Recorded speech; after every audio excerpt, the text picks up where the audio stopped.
Right now, though, St Dunstan's Church in Poole, it's a magnificent building. If you've been down there, you may well have driven past it. On the corner of Bournemouth Road and St Osmond's Road in Parkstone. It's built distinctively entirely out of red brick with a green copper roof on its dome. The problem is, as with a lot of churches, I suppose, in Dorset, it needs repairs. £300,000 worth of repairs, in fact. It's also an unusual church in terms of its congregation. It was built in the early 20th century, and it was originally used as an Anglican church, but about 15 years ago, I think it was now, the Church of England stopped using the church, and more recently it's become home to an Orthodox congregation. Well, Steve Harris has been down for a look around this arts and crafts wonder.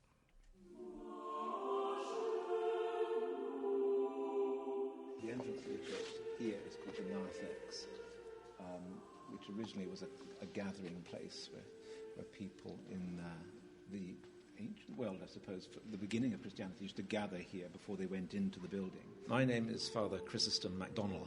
I'm the parish priest here at St Dunstan's Antiochian Orthodox Church. You've got very few seats because for most of the service the people stand.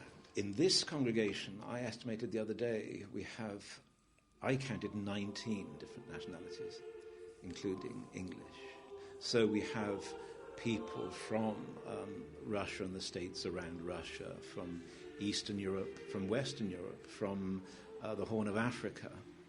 It is, yes, it's very, very diverse in its ethnic makeup. We pull people in, probably sometimes even as far from Yeovil, and as well as from Blandford, as well as the Bournemouth Poole area. Here is the choir.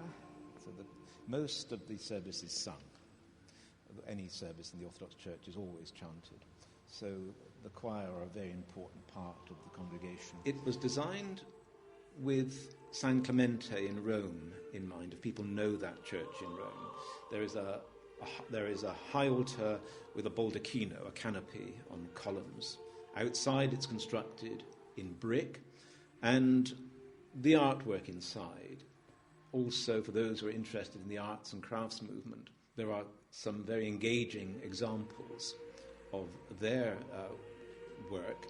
For example, the War Memorial, designed by MacDonald Gill, the brother of Eric Gill, which I think is about 1920 when it was built. The glasswork is interesting because of the colours, these very almost pastel shades in some of the colours, which would be very hard to reproduce. Some have to be replaced. Here, this is called the solia. This is the part in front of what we call the altar, behind the screen. The screen, or the iconostasis, contains the main, or holds the main icons of the church. On the right, facing you, is Christ, and on the left, the Theotokos, the God-bearer, his mother, Mary. It's a very involved story, it's very convoluted. But originally, I think when the Church of England they closed the parish, and they sold the building. It was bought by a charity in America who managed it for a time, but they eventually went bankrupt.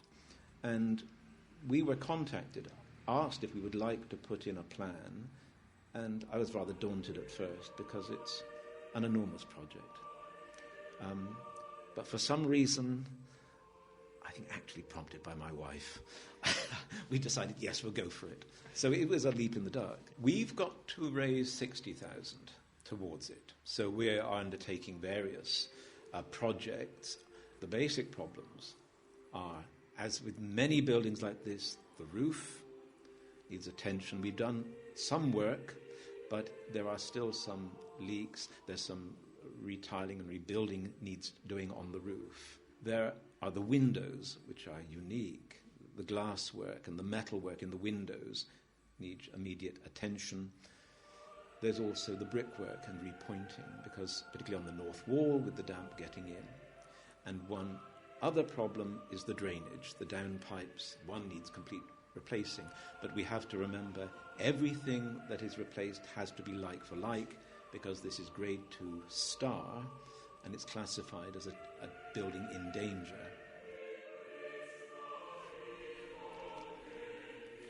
A lovely piece that was. That's Father Chrysostom MacDonald talking to Steve Harris at St Dunstan's Church in Poole. Chrysostom sounds a really ecclesiastical name, doesn't it?